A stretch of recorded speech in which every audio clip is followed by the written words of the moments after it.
if you use golf as a corollary, we're effectively launching the LIV of curling, but we control and own the PGA Tour at the same time. And there's no conflicts. There's no scheduling conflicts. There's no player conflicts. We're completely and totally complementary of one another, which is pretty exciting. I was going to ask if there are other kind of startup leagues in the US or elsewhere that you looked at and you were like, oh, they did this right. This was really smart. If there's like pieces of the PLL or pieces of Major League Pickleball in what you guys are doing, or if you decided, I'm just going to build this ourselves in the way that we want to and not really focus on what other people have done.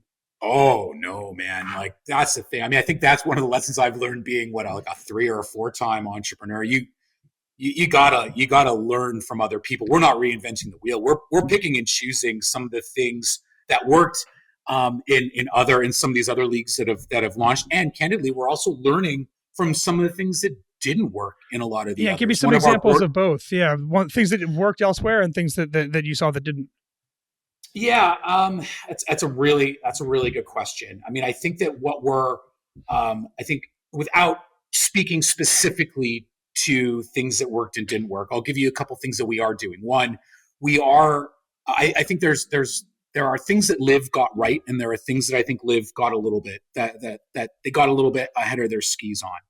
I think what we did like about LIV was the fact that when they built their teams, they decided to sign the captains of their teams first. That was a good sign to some of the other elite athletes within that sport that there was a lot of that there was confidence that this was going to get off the ground. I think that what's exciting about our league is we also have men and women. So each of our teams will have 5 men and 5 women on each team. I think it'll be one of the first, if not the only, mixed gender professional team sport because men and women will be playing together. And so we made it. We were focused on making sure that our initial captains, we had 3 men and 3 women representing the amazing sport.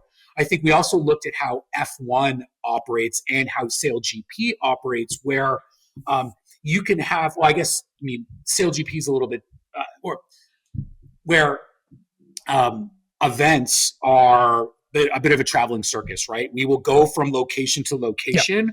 While our franchises will be tied to regions, they will not be tied to specific cities.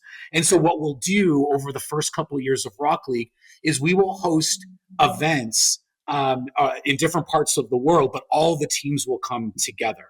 The idea is then we will sell franchises, call it after year 3, which is our goal. It might take 4 years, it might take 2 years. Sure.